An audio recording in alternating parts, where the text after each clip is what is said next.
ప్రభుత్వం మరో కీలక నిర్ణయం తీసుకుంది. రియల్ ఎస్టేట్ వ్యాపారులు, కొనుగోలుదారులకు ఎలాంటి ఇబ్బందులు లేకుండా రెరాను ప్రక్షాళన చేయాలని నిర్ణయించింది. సీఎం చంద్రబాబు ఆదేశాలతో రంగంలోకి దిగిన మంత్రి నారాయణ జనవరి చివరిలోపు పెండింగ్లో ఉన్న దరఖాస్తులను క్లియర్ చేసేలా చర్యలు తీసుకుంటున్నారు.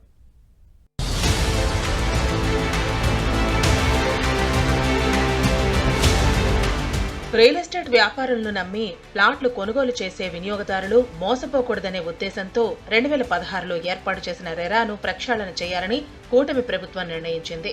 రెరా కార్యకలాపాలపై వరుసగా ఫిర్యాదులు వెల్లువెత్తడంతో మంత్రి నారాయణ స్వయంగా రంగంలోకి దిగారు. దరఖాస్తులు పరిష్కరించకుండా, ఫిర్యాదులపై విచారణ చేయకుండా వదిలేయడంపై ఆయన ఆగ్రహం వ్యక్తం చేశారు. సెంట్రల్ యాక్ట్లో లేని అంశాలను కూడా నిబంధనల్లో పొందుపరిచి ఇబ్బందులు పెడుతున్న వైనాన్ని గుర్తించారు. ఈ నెలాఖరులోపు పెండింగ్ లో ఉన్న దరఖాస్తులను పూర్తిగా క్లియర్ చేయాలని, అదేవిధంగా టీడీఆర్ బాండ్ల సమస్యలను పరిష్కరించాలని రెరా అధికారులను ఆదేశించారు.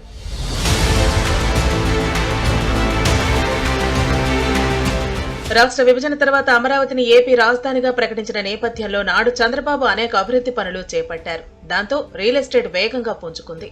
అయితే కొంతమంది రియల్ ఎస్టేట్ వ్యాపారులు పూర్తి నిర్మాణాలు చేయకుండా వినియోగదారుల నుంచి అడ్వాన్సులు తీసుకోవడం, రిజిస్ట్రేషన్లు చేయకుండా ఇబ్బందులు పెడుతున్న ఘటనలు జరిగాయి. ఇంకొంతమంది అగ్రిమెంట్లో రాసినట్లు కాకుండా ఇష్టం వచ్చినట్లుగా మార్పులు చేసి వినియోగదారులను మోసం చేసిన సందర్భాలు ఉన్నాయి. నాడు వరుసగా ఫిర్యాదులు రావడంతో చంద్రబాబు ముందు చూపుతో 2016లో రెరాను ఏర్పాటు చేశారు. ఇటు రియల్ ఎస్టేట్ వ్యాపారులు, అటు కొనుగోలుదారులకు ఇబ్బందులు లేకుండా చర్యలు చేపట్టారు. ఆ తర్వాత అధికారంలోకి వైసీపీ రెరాను పూర్తిగా నిర్లక్ష్యం చేసింది. దాంతో అనేక దరఖాస్తులు పెండింగ్ లో ఉండిపోయాయి. కూటమి ప్రభుత్వం అధికారంలోకి వచ్చిన తర్వాత మళ్లీ రాష్ట్రంలో రియల్ ఎస్టేట్ రంగం ఊపందుకోవటం, రాజధానిలో నిర్మాణ పనులు ప్రారంభం కావడంతో కొనుగోలుదారులు కూడా తమ సొంతింటి కలను నెరవేర్చేందుకు బిల్డర్లను కలపడం ప్రారంభించారు. అయితే గతంలో లాగానే రెరా నుంచి స్పందన రాకపోవడం, ఇబ్బందులు పరిష్కరించకపోవడంతో ప్రభుత్వానికి వరుసగా ఫిర్యాదులు చేయడంతో ప్రక్షాళన చేయాలని కూటమి ప్రభుత్వం నిర్ణయించింది.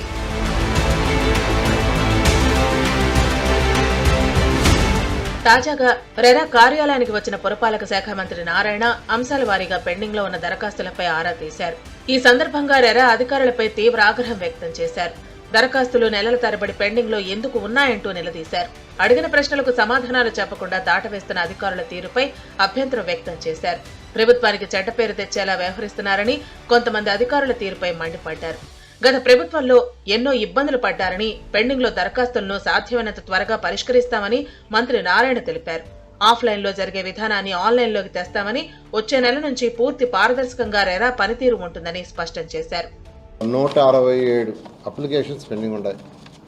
167 ఇవన్నీ కూడా ఎటువంటి పరిస్థితుల్లో కూడా ఈ మంత్ అన్ని క్లోజ్ చేయాలని యాక్చువల్గా అధికారులకు ఆదేశించారు. కావాల్సింటే 2-3 మీటింగ్లు పెట్టుకుంటాం. ఇవాళ డేట్ 6. మీరు అథారిటీ మీటింగ్లు కూడా వీక్లీ 2 పెట్టుకోమని చెప్పాను.